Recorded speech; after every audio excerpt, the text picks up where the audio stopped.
Codifying statutes create the code, usually where there is no specific law covering the subject, or there are several laws that overlap on the same subject. In other words, codifying statutes are comprehensive pieces of legislation that systematically arrange and present the law on a specific subject in one document. For example, there was a time when crimes were dealt with by various local customs or under different laws in different regions of the country, and the same crime could be treated in a different way in different regions.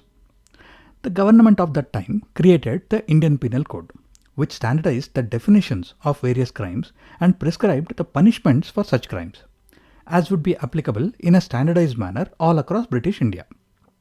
More recently, with the many social, economic, political and cultural changes that are happening in the society, there was a need to ensure that the criminal laws are updated and consolidated for the current requirements.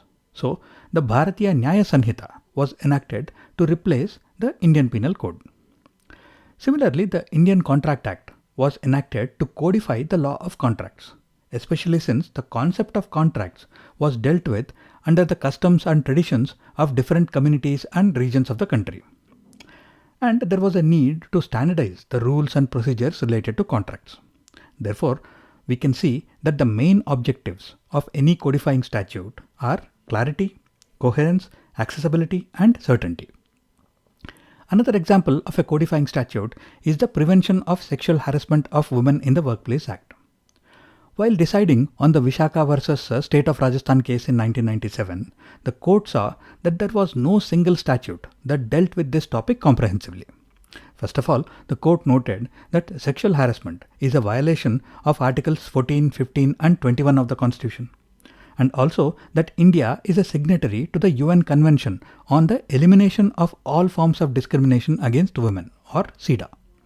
Therefore, there was a need to have one comprehensive codifying statute to deal with this important issue.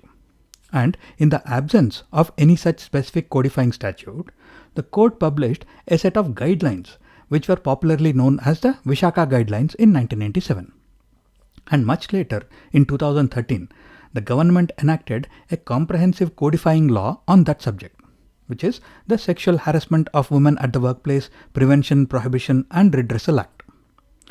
As far as the interpretation is concerned, it starts with the application of the usual primary and secondary rules, and depending on what is the purpose or the nature of the codifying statute, either strict or beneficial construction is followed.